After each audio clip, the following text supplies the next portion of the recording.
All right. Welcome to Living Out Louder, episode 5, Heaven and Hell. I am your host, Dave Vargas, emanating from New Bedford, Massachusetts. Who I have with me tonight is my very special guest, author of the book Rock-Covery, Kim Richard. Welcome. Hey, Dave. How you doing?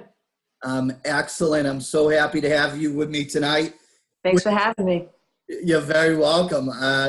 Take 2. We had some little bit of difficulties, tech and audio difficulties. So I'm extremely happy that you're joining with me tonight. Thank you. Yeah, it's great that we're able to do a redo on that one. Yeah, absolutely. And why I picked the title of Heaven and Hell is your road to sobriety, to recovery, the in and out of that, and also what eventually led you to writing the book Rock-Covery. And so what was heaven and hell for you like? What led you to being in addiction and things of that nature? I'd have to say that it started off pretty innocently. I wanted to kind of fit in with others. Not unlike a lot of other people. I just actually the first thing I discovered was music, and then if I met someone else who liked the same music, like Ozzy, Led Zeppelin, we'd get together around music, and then naturally after that, alcohol and drugs would enter the picture, and so we had ourselves a good time with music and drugs and alcohol, and it seemed innocent enough. And once I picked up alcohol and drugs and music, it kind of made me feel complete. Whereas prior to that, I felt like I had just been transported to this planet where I didn't quite fit in. Planet Earth. I didn't feel like I fit in here, or that I measured up to other people, and I just felt like different from other people right out of the gate. And I think that comes from kind of stems from now coming from an alcoholic home and really not having, I don't know, the kind of sense of self modeled back to me or mirrored for me. So drugs and alcohol kind of took care of that for a little while.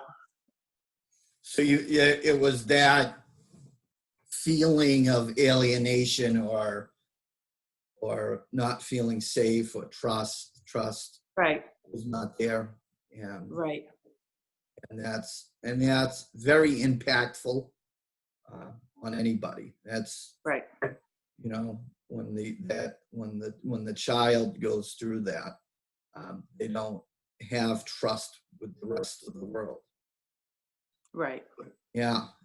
And so that was leading you there. What, and addiction is when it's taking over control. It is now making all the decisions. Oh yeah. Yeah. And because and that can be a blurred line for a lot of people. They think it's casual and all this, but it is now essentially taking over their life. What were your signs that it was starting to take over your life, that this was the priority over above all else? How are you starting to see that? So, starting off innocently enough, hanging around in the woods, listening to rock and roll and smoking weed and drinking, and eventually turned into me not attending my classes like I should have, not almost immediately, alcohol became a priority for me. I believe, and I think there's studies that back it up, that someone who's um, predisposition to alcoholism has like a brain disorder is what they know now. That kind of uh, once the introduction of alcohol is there, there's kind of a desire to almost immediately it lights up that part of the brain, that pleasure center, to keep going for more. And so, like you mentioned, it is progressive. So as I was going through school, it was getting more progressive, going from weekends to weekends plus maybe Thursday thrown in there for good measure, and just continually getting progressively worse. And what happened is I started settling for less from myself and my life. Like I always wanted to, take up some sports, but I didn't, you know, I shied away from that. I always wanted to do better in school. I didn't, because drugs and alcohol were the priority. I'd be in my first class of the day, stoned out of my mind, um, and it was psychology class. So I tended to ramble about what I thought. Uh, so anyway, and as time went on, high school wasn't even a priority anymore, and I quit. I quit school, and so you could definitely see, and I could see, that why were things going wrong for me? Why was why were other people achieving goals and I was like kind of held back again? I was still hanging on to that mantra of mine that I was different. Something's wrong with me.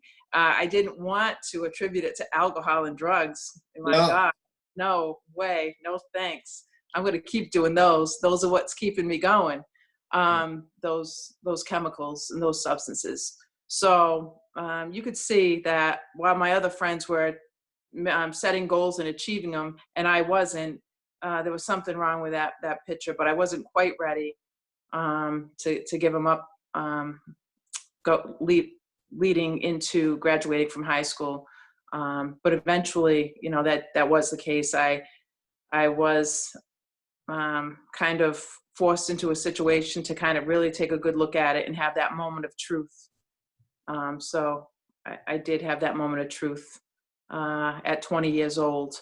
And I went into a detox at my mother's, not urging, but her.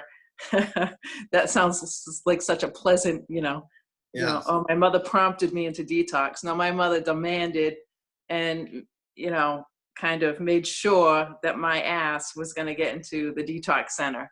And that's where I ended up at 20 years old. So, luckily enough for me. And that must have been, even though she demanded, I mean, you're 20 years old. Where were you though? What was going on at 20 years old for you? What was day-to-day life?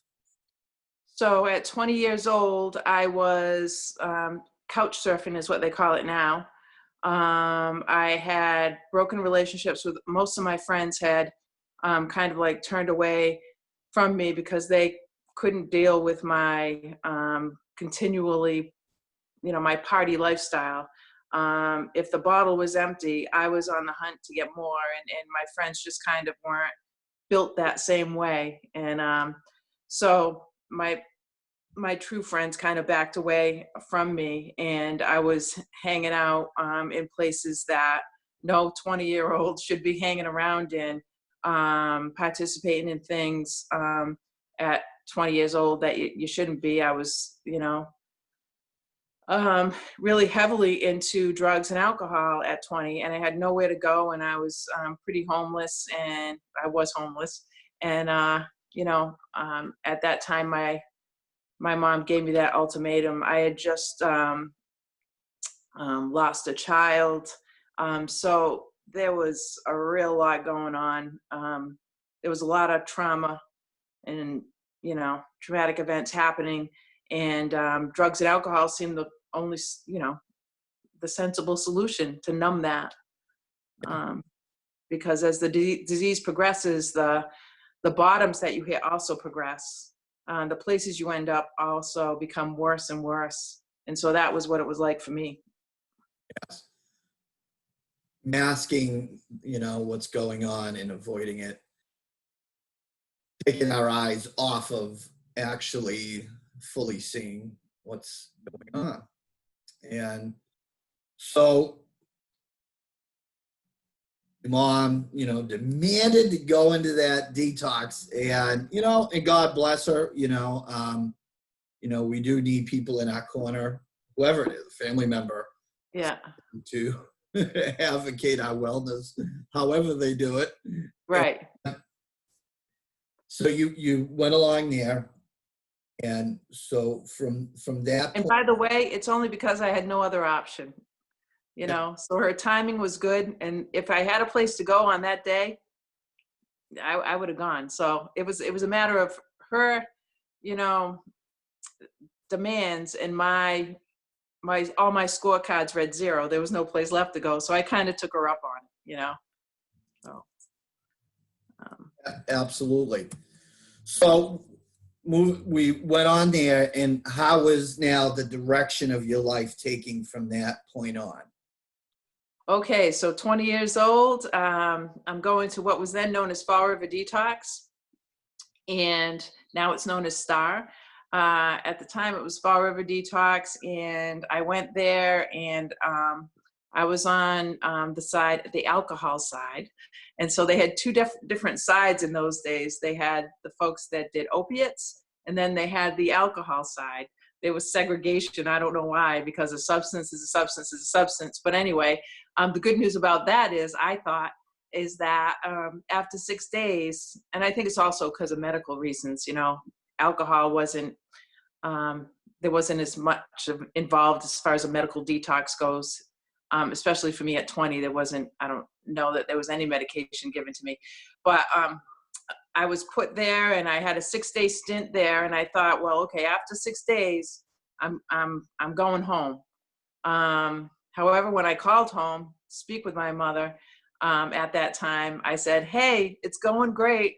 I'm ready to come back home again, and I can't wait to get home. And she's like, nope, halfway house, and she hung up the phone. And so and I know that must have been so hard for her to do, because my mother and I were extremely close. But she saved my life, because I did go, because I had nowhere left to go again. I had my 2 green garbage bags of clothes, not unlike a lot of other people who land in my situation. And I was kind of really pissed off that she hung up the phone on me that day. But I went into the meeting that was held that night, and I looked to an old timer, a guy that came in to do the commitment from AA, and I said, my mother wants me to go to a halfway house. And he said, hey kid, what do you got to lose? And like, that was such the most profound thing, even to this day, that I ever heard. It's like, he's right. I don't have anything there was nothing left. The only way to go was up. And I saw how it helped my mother go from someone who was really struggling to, have long-term sobriety, and how things changed in my own household with my mother being sober. And I knew that that was possible for me. So when that older gentleman said that, it just kind of it was a light bulb moment. And I didn't have many of those at that time. So. That was a light bulb moment. Say that light bulb moment one more time. Just say it again. Say what that. Happened? Yes, that beautiful nugget light bulb moment that he said to you. He said, "Hey kid, what do you got to lose?" Right. Exactly. So. And and that's for anyone tonight. I mean, stories of recovery, alcohol and substance abuse, or its use affects so many people, and it can take over their lives. It can take over their beliefs, their actions, and without warning. All of a sudden, it's taking over control, and it's really great to talk about that, stories of recovery, because people need to have a little bit of an inspiration, a little more of hope that it is possible, that there is a beautiful life on the other side of that. And this could just be that push that someone may need. Right. And, so you went on from there, so you were there at the halfway house, which was, thankful that she did that, because we can't enable people in our life. We may also be having people all over the world that's joining us live or on the replay, because it's not just for someone that's in it, because it affects their whole family. It affects, friends and family, and family wants to show that love by enabling them. And we can't keep enabling behavior either, which is the most loving thing you can do for someone is allow them to suffer their own consequences. And so I stole that from my sponsor, but it's true, because I've had to do that in my own family, just like my mom did with me, and it worked again. So it's great, enabling does two things. It keeps me caught up in other people's disease and takes the focus off me.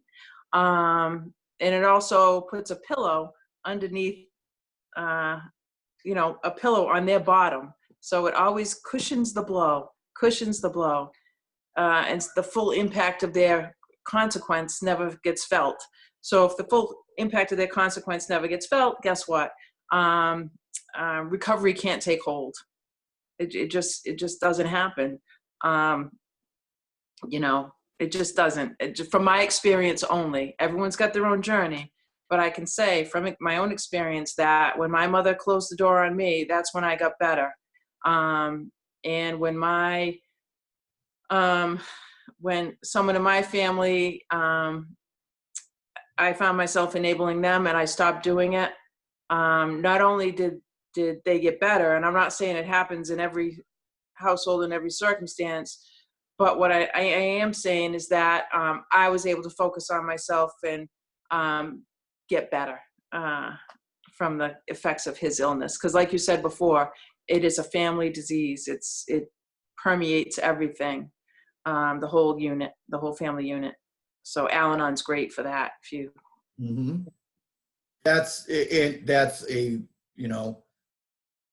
heaven's first law. It's a very universal law of cause and effect. There's laws that govern our entire world and universe, that brings the harmony and the peace into everything, and it is cause and effect. That there is, with every action, there's a reaction, and we can't be free. No one's free of the choices that they make.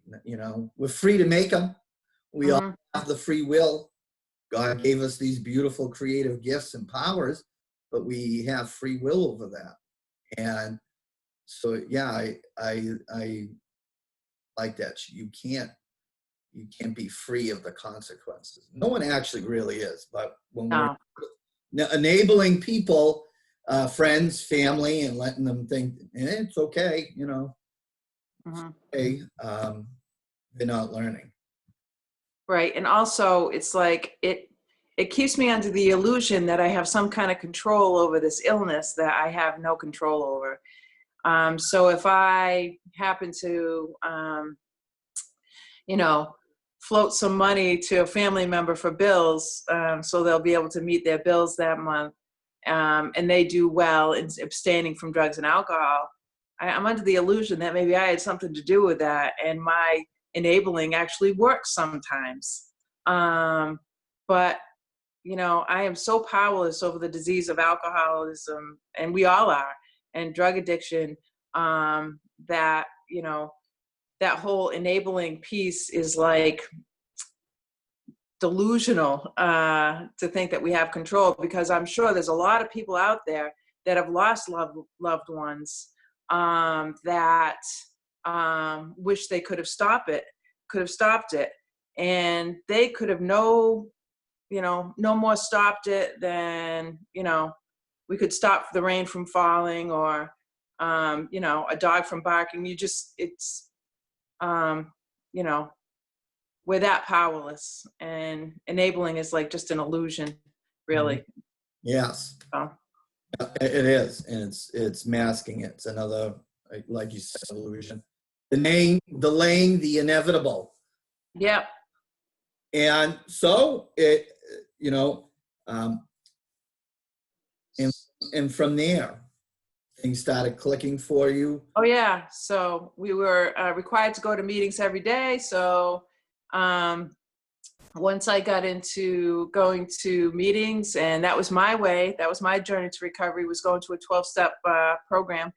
And so I went to meetings. I got to meet people like me, and make friends. For the first time in my life, I felt like I actually belonged somewhere. And I didn't care that it was in an AA meeting. I was just happy to be there, with people that really listened to me, understood. And I'm like, oh, here you are, here you guys are. So it really was like my tribe, and it still is.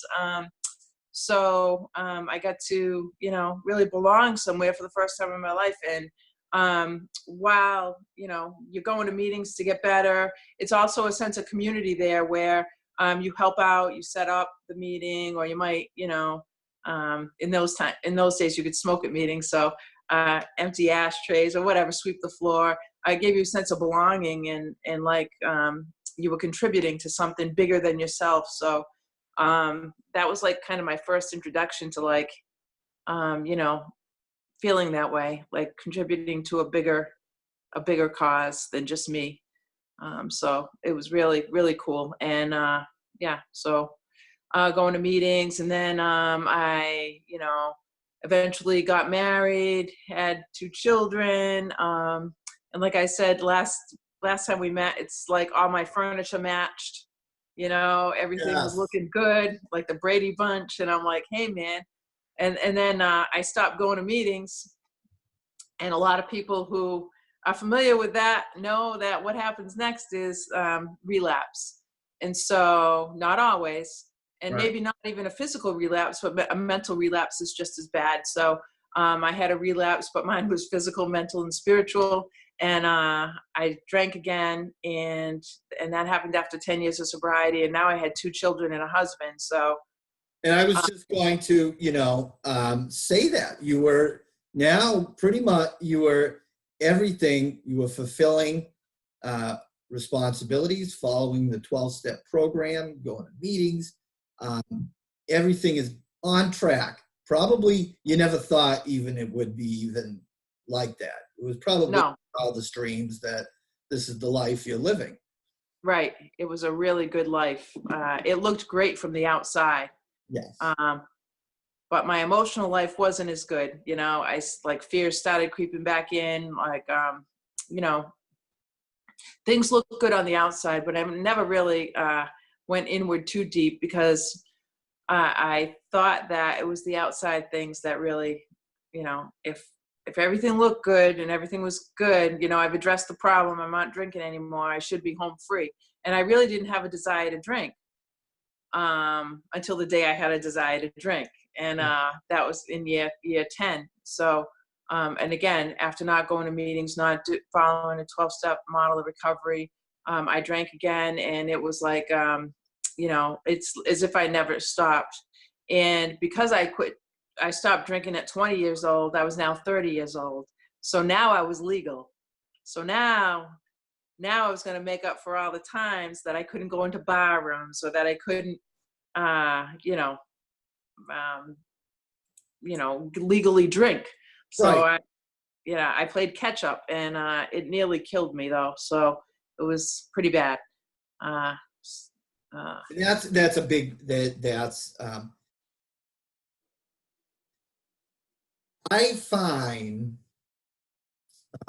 you know, what I find so beautiful about um, AA or NA and all of this is what's so beautiful is the meetings. That if only everybody on the planet had a group of like-minded people personally developing towards a set of ideals to bring about our highest, most authentic self and to strive.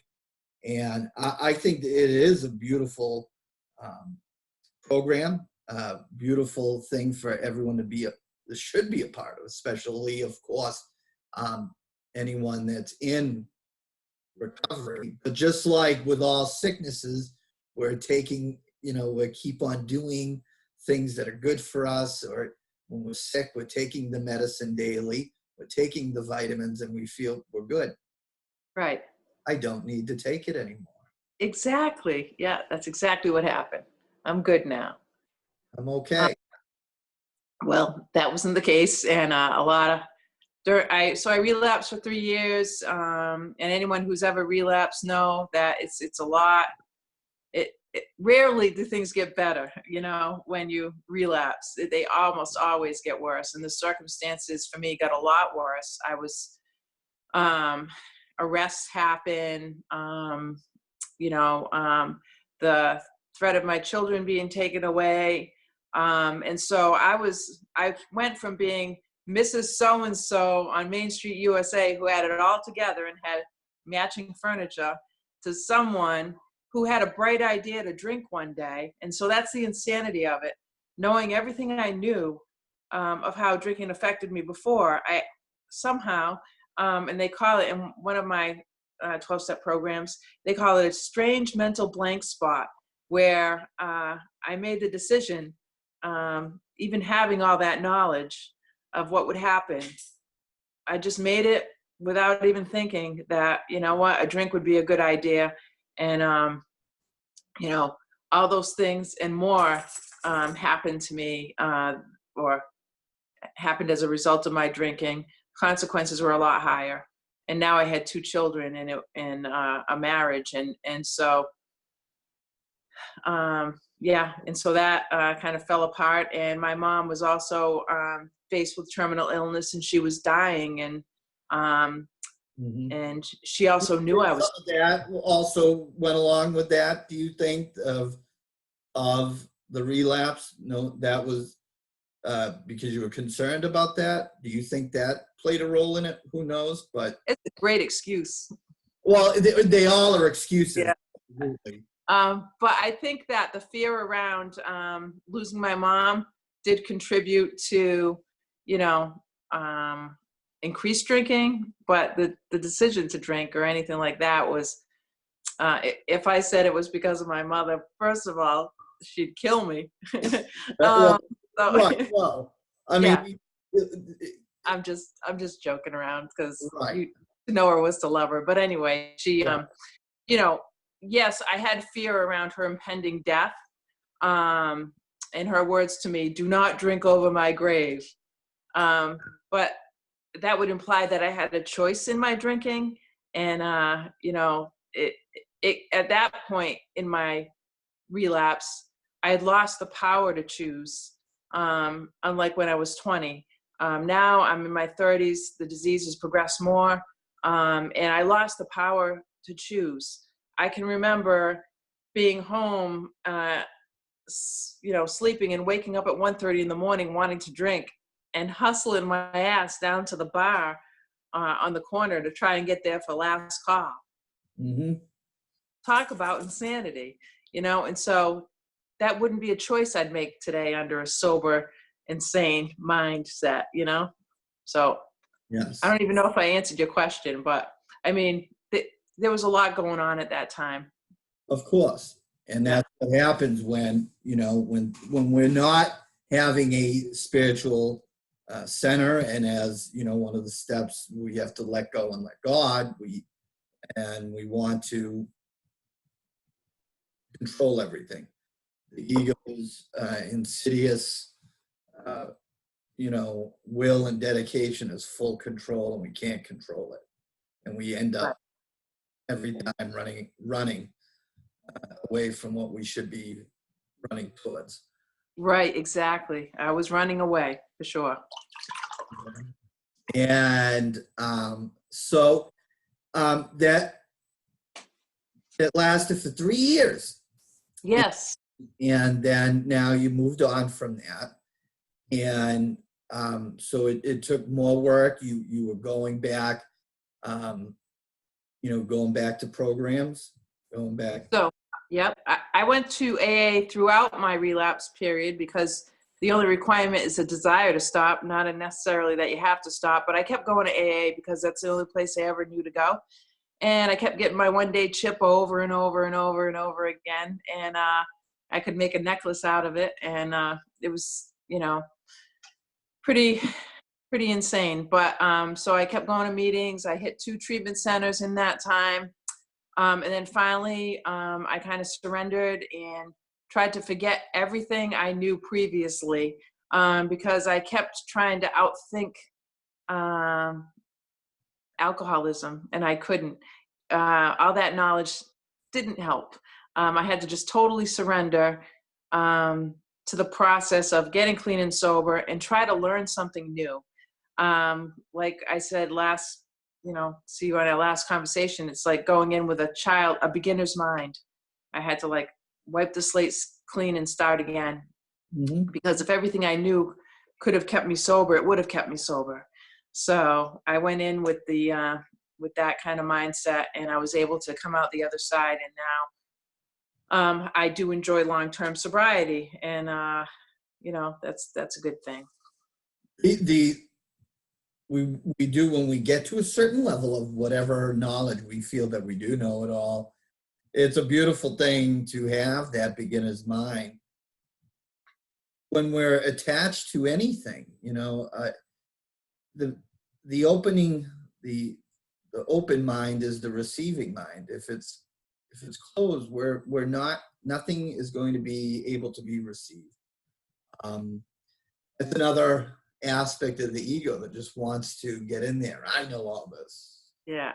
And, but we always have something here to learn, no matter what age, stage of life that we are in. It's, why having programs like this or going to meetings, we're going to learn something new, and that's the beauty of life, that we're going to learn something. Everyone is our teacher. Everyone that we encounter is our teacher, and teaching something more about ourselves and how we react or respond to that. And so that was, you embrace that beginner's mind, and started. Now something must have clicked, because previously, you run in 10 years in recovery. This was working, but like you said, it was the image. I'm not drinking. Everything is lining up. I have a family. I'm married. I have a great committed relationship. The furniture is matching. And didn't have that desire, but something, it wasn't an internal thing. And so something spiritually must have started clicking, where this was something you found yourself within. Something must have clicked. Absolutely. What was that for you? It was called,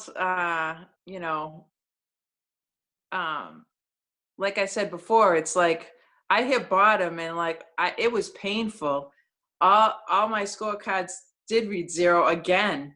And it was really painful because I was faced with knowing how my drinking was hurting other people.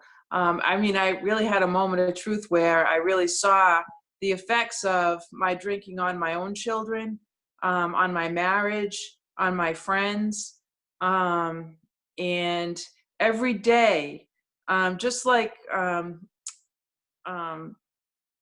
we talked about progression in active alcoholism.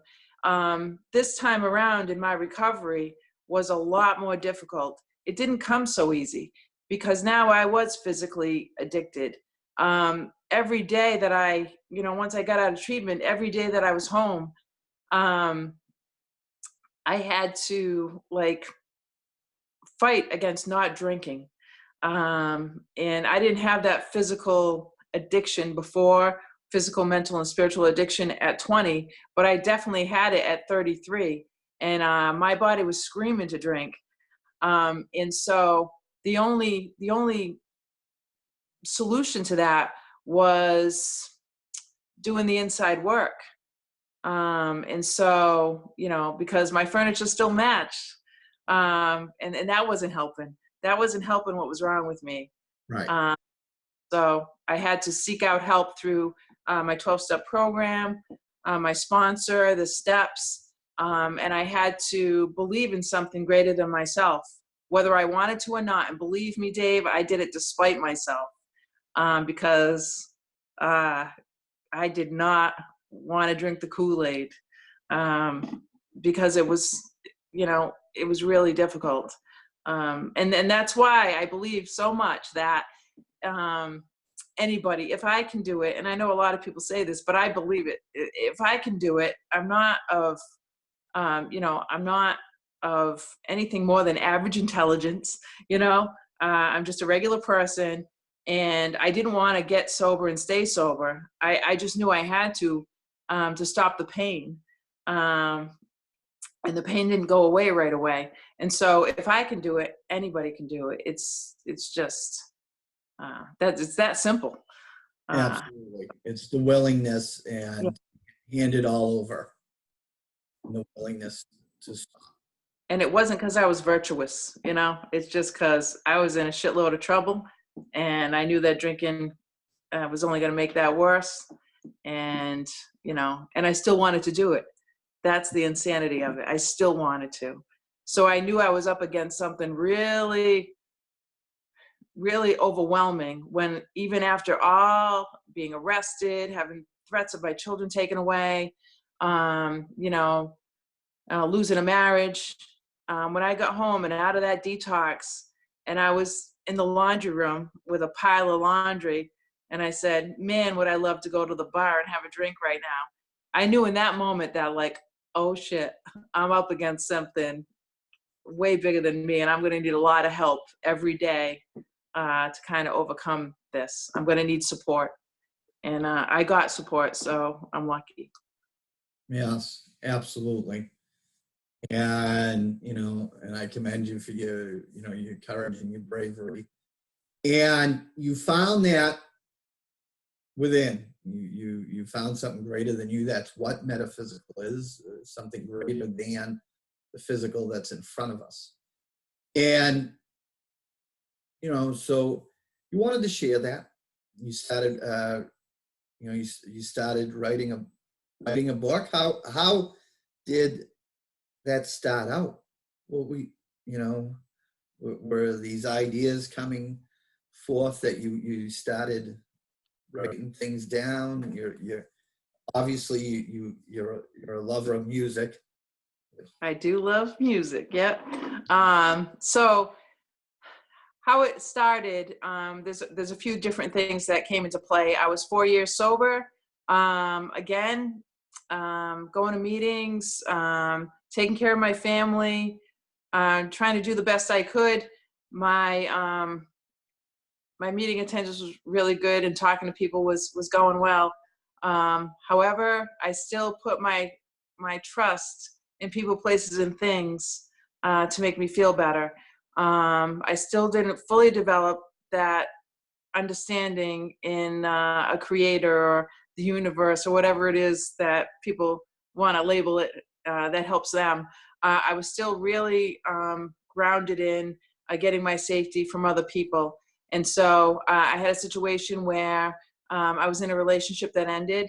And as a result of that, I kind of, like in one of your podcasts, it was The Dark Night of the Soul, I think, that podcast.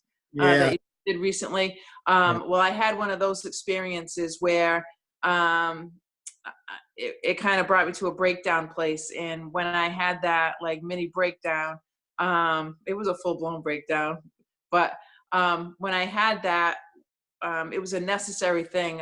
It's the best thing that ever happened to me, because it was at that point that I really came to believe in a power greater than myself. But one of the things that was helpful to me during that time was I had a full-time job working in a treatment center. My job was important, but also music was very helpful to me during that time. And so the event that happened that caused me to begin writing the book was I was at work, one of the few places where I felt somewhat normal after going through this, kind of breakup in my life. And the radio was playing in the background, as it always is. And I was listening to music. And at that time, one of my coworkers, a counselor, came into my office and he said, "Oh, I have 1 o'clock group today. I don't know what I'm going to do for it. The clients are negative. Maybe I'll do a music group." I'm like, "That's a great idea. A music group sounds good. They always love that." Yeah. Okay, so he left. He left the office. He went and did a music group. And after that music group, he came back in, and I said, "Wow, that like turned the house around." Everybody had, that energy. There was a lot more lightness going on. And I thought to myself, in that moment, I can remember exactly where I was sitting and what the room looked like even. And I thought to myself, wouldn't it be a great thing for people to have a way to take a music group with them when they leave treatment, or even for someone just not even in treatment, because I knew that music, the energy of music could change a mood. And I wanted to try and capture that somehow. And I said, someone should write a book. And then I said, hell, why don't I write a book? And so that started the journey about 15 years ago. So yeah, That's that's how it beautiful. came to be. And it was the doing of that. You expressed that. That's what our soul is looking for, is expression, not anything else. Once it starts expressing, it expands. And whoever is listening in on, joining us on the live right now, all across the world, or on the replay, I have Kim Richard with me, and we're discussing her journey of recovery. She's also the author of the book Rock-Covery, Not Your Mother's Meditation Book. And it's music themed. It's every day of the week. It has a song in it from an artist, and it has your reflection of that song. There's a great daily meditation book for anyone that has gone through any sort of trauma or addiction, that are in recovery now. There is some sections. I mean, the whole book is a treasure. I actually wanted to read one of them. Oh, okay. Just to give people a taste of what this is, what they can find. And there was one for January 18th, with the theme of self-love. Self-love is very important to me, and is the cornerstone to everything. And so January 18th, self-love, was inspired by Love Stinks by the Jay Giles Band. And I really love this, being that, we're from Massachusetts, Boston area. Oh, And no one can tell though. huh? Nobody can tell though. Nobody can tell No. this accent. No, not at all. And Kim is also from Massachusetts. So Jay Giles Band was a great band. Yes. Very great band. And so Love Stinks by the Jay Giles Band. And Kim writes, love is a powerful emotion. Just as powerful, though, is when love goes wrong or is not returned to my satisfaction. I either want to give up my quest to love others or jump right back into the sea of love to catch another fish. Such extreme measures never work out well for me. Regardless of which way we react to romantic rejection, we must remain tuned into taking care of ourselves in the process. Reminding ourselves that a balanced approach is always the best way to go. We neither go out of our way to avoid romance, nor do we pursue our next love interest like a drug. Moving forward with self-love will attract the kind of quality relationship we are so deserving of. Whether we are deciding to work it out with someone who has wronged us or walk away from a love relationship that just isn't working, the most important question to pose should be, is this the most loving thing I can do for myself? And today's chorus, when all else fails, when we love ourselves, we can't help but succeed. That's beautiful. Thanks. Thank you. You're very welcome.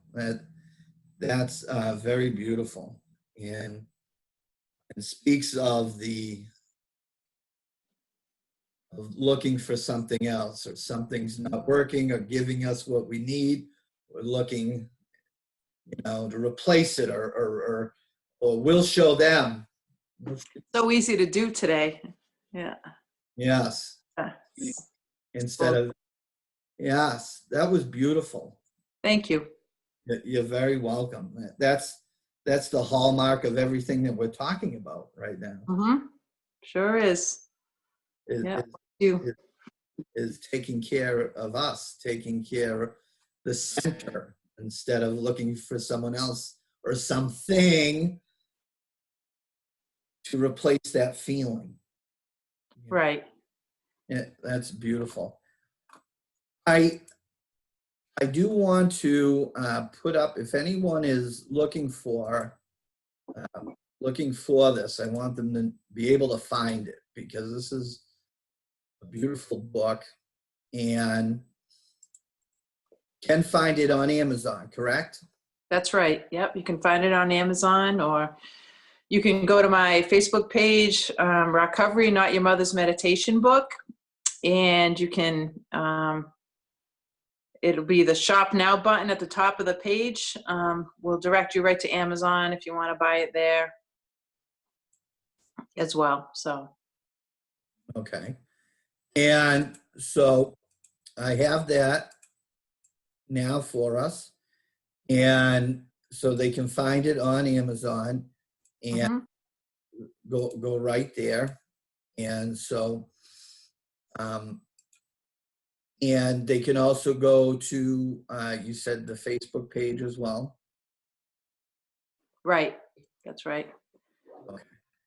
And so with that said, so what else is going on for, are you holding any signings or anything going on in the future that you're going to have going on for this? So I'm working on a few signings right now with some folks in the local area in southeastern Mass. So I will put that up on the Facebook page when those get solidified. So that'll be coming up real soon. I just haven't got formal commitments from those folks yet, so I'm on it though. Yeah, absolutely. Get out, people.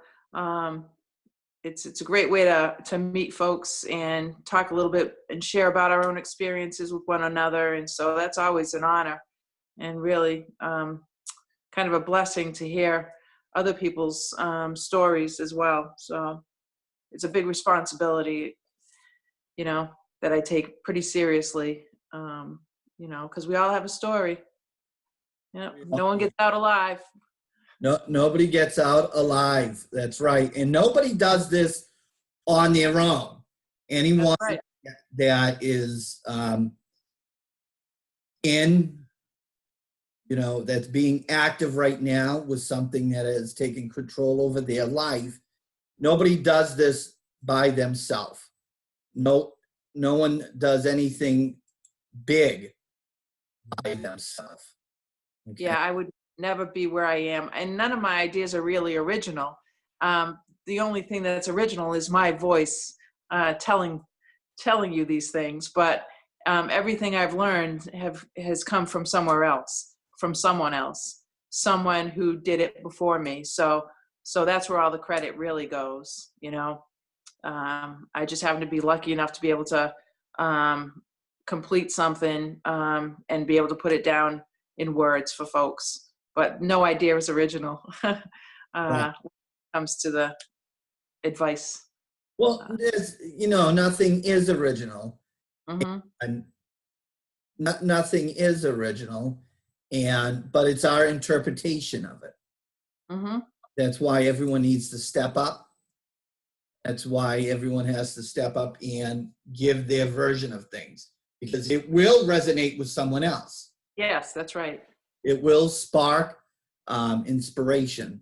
It will, just like, we have, what do you have to lose? Right, exactly. It's going, and we need to come forth, share our truth with people. And we all have a unique voice. We all have a unique gift to share with the world. So I did want to, I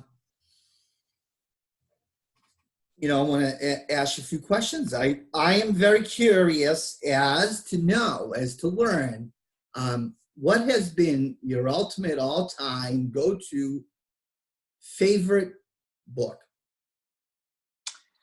So my favorite book is Leaving the Enchanted Forest, and that's a book about relationship addiction and codependency and how to break the chains of being addicted to people. And so that book, was kind of a turning point for me because once I put down alcohol, other things just kind of moved in to take their place. And so that was a great book, and it was an eye opener, and it helped me see that there was a different, alternate, more healthy way to relate to others. And it all started with really loving myself first. So it was a great book, and it Uh, still is a book. and people can find this still now? Yes. Leaving the Enchanted Forest. I don't know. I think I sent you Yes. the I don't know, the snap, the screens. Yes, the What do you screen. call it? The Yes, screenshot. That's right. yes. That's Screenshot. good. Leaving the Yeah. Enchanted Forest. And, and these are questions that I do ask every guest that joins the show with me.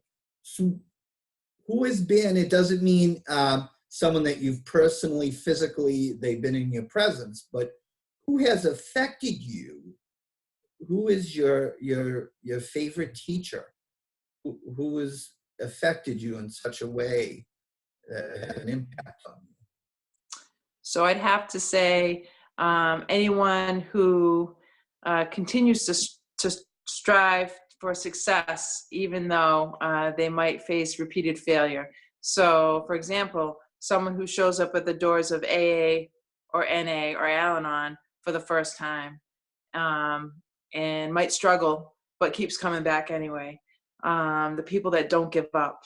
And so those are the people that really, more than someone with, years and years of sobriety, those are the people I look up to, the people that come in on day one and continue to come back, even though their lives have fallen apart around them, they keep showing up. To me, that's the most impactful person in the room. So. Yes, someone that is willing to change. Hmm. If nothing changes, then nothing changes. That's right. And it is very inspiring to see someone demonstrate courage, Hmm. you know.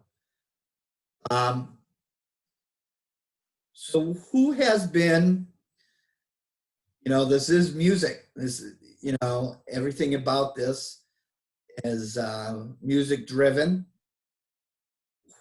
Who has been your favorite, not so much artist, but the most favorite performance that you have ever been a part of, that you witnessed? You're like, wow, what a performance. Hmm. Well, I'm going to give you two answers because I just have to. And so I'll say my first concert was Cheap Trick back in the 80 or 82, something like that. And they were great. But I think um, my favorite performance was Joe Bonamassa at PPAC about, I don't know, four, five years ago, something like that. Yeah. It was awesome. I mean, just he's the greatest. I I He- think he's underrated. Very underrated. Hmm. He's never gone, he never got the commercial um, accolades that, um, he's right up there, but he played to his own beat. He never went for the commercial. No, and that's what's so attractive also about him. Yeah. The pop hit. And so that, yeah, and Cheap Trick is beautiful. Yeah. Yeah, that was. On. Well, thank you so much again for joining with me. I Thank you, Dave. I appreciate it. It's been a great time. Yes. And so again, everyone, if you're listening in or the replay, you can find Kim's book, Rock-Covery. You can find it on Amazon. This is a daily meditation, a music inspired. Music is healing. And it's introspections for daily life to help you through any trauma or recovery. So thanks again, Kim. Thank you, Thank you. everyone that's joining around the world and with me today. So God bless. Thank you, everyone. Thank you, everyone. Bye. Bye.